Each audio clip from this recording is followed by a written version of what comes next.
Selamat datang di channel saya. Di video kali ini, saya membahas tentang saham PANI. Kalau kita lihat untuk saham PANI ternyata ditutup di 9.825, naik 150 poin, itu 1,55%. Ya, kalau kita lihat sih untuk saham PANI, terakhir saya bahas supaya teman-temannya, mungkin pada saat dia trading head waktu itu ya teman-temannya, sempat saya bahas, dan jatuh lagi dari teman-teman. Ya, seiringan dengan juga untuk saham, untuk Papa Joko juga kemarin teman-teman. Nah, kalau kita lihat sih sempat kalau itu di 7.450 teman-teman. Sudah ganti ke 47 tapi mulai rebound naik lagi data teman. Nah, kalau kita perhatikan naik terus dia. Nah, kalau kita perhatikan dan juga sempat balik ke 10 ribuan dia teman-teman di tanggal 16 April kemarin. Nah, untuk kemarin nggak nyentuh dia teman. Jadi kalau kita lihat sih untuk saham ini nyata sudah balik lagi ke 10 ribuan kemarin. Tapi ya nama tekanan jualan mungkin jadinya ya lumayan agak ini juga teman-teman. Tapi kalau kita lihat untuk volume hari ini di tanggal 17 April tahun 2025 itu tekanan itu kecil banget teman-teman, volume transaksinya sepi banget. Nah, nanti kita lihat sih berapa sih untuk volume transaksinya. Nah, kalau kita lihat untuk pada saat open aja di 9.725 dari harga 9.675. Untuk high-nya adalah 9.925. Nah, nyata mau mendekati 10.000 tapi nggak sentuh. Low-nya di 9.675. Untuk volume transaksi itu hanya 38.000 lot. Aduh, kecil banget teman-teman. Yaitu sebanyak untuk value transaksi mencapai 37 miliar. Kalau kita lihat sih ini kecil banget ini teman-teman volume transaksinya. Malah lebih besar sebelum-sebelumnya nih teman-teman. Ya mungkin karena banyak sekali saham-saham lagi diskon, saham-saham blue chip, ya mungkin banyak sekali untuk trader atau untuk investor belinya ke saham kesana dulu teman-teman, yang masih agak diskon teman-teman itu. Ya dibandingkan yang ini, karena nama tuh kondisi market masih boom, nama tuh kondisi banget teman-teman itu. Jadi ya mungkin cari yang lebih aman dulu, itu dia.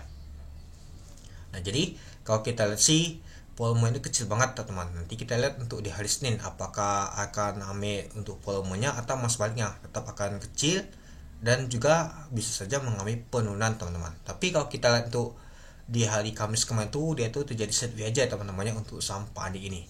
Itu.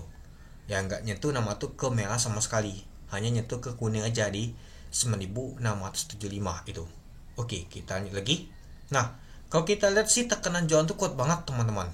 Kuat banget jualannya dibandingkan yang mau beli teman-teman untuk saham PANI ini.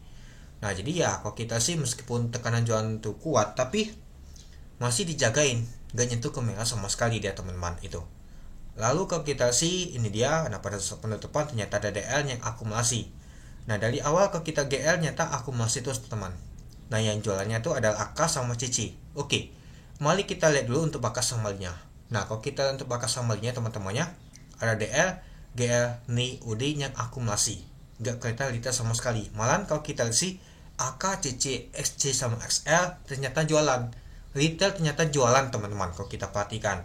Ya mungkin kalau kita sih seperti si retail ini cuan teman-teman. Kalau udah beli di bawah kemarin teman-teman itu XC sama XL. Kalau masih ada yang nyangkut pucuk ya beda ceritanya teman-teman itu. Dan kalau kita lihat sih untuk ininya asingnya, nah nyata kalau kita sih nyata dijual oleh asing untuk saham PANI ini teman-teman. Jadi ya kalau kita perhatikan sih nyata untuk saham PANI ini di net sell oleh asing teman-teman itu. Tapi ya kalau kita sih hanya 44 miliar aja sih untuk saham PANI ini di net sell oleh asing itu. Ya jadi ya kalau kita tekanan jualan tuh yang kuat tuh ya asing ini teman-teman yang buang itu dia. Nah jadi kalau menurut teman-teman gimana? Apakah bisa balik ke 10.000 dan naik lagi, balik lagi ke 15.000 atau mencetak hadiah lagi ke depannya? Nanti kita lihat teman-teman. Ya mungkin nunggu IPO anak usahanya peak 2 lagi nih teman-teman. Biar bisa naik lagi untuk saham PANI ini. Nanti kita tungguin. Oh ya, kita lihat juga untuk CBDK. Nah, sedangkan untuk CBDK ini ada nama tuh buyback teman-teman. Buyback sahamnya juga 2 triliun teman-teman. Sedangkan untuk PAN ini belum ada berita teman-teman untuk buybacknya. Hanya CBDK aja yang melakukan buybacknya itu. Ya misalkan untuk saham PAN ada melakukan buyback bisa saja naik lumayan banget ya teman-teman itu. Oke, mungkin itu saja sih teman-teman untuk video saya tentang pembahasan untuk saham PAN ini. Jadi kamu dan teman-teman gimana? Oke, sekian dulu video singkat saya. Terima kasih menonton. Salam cuan.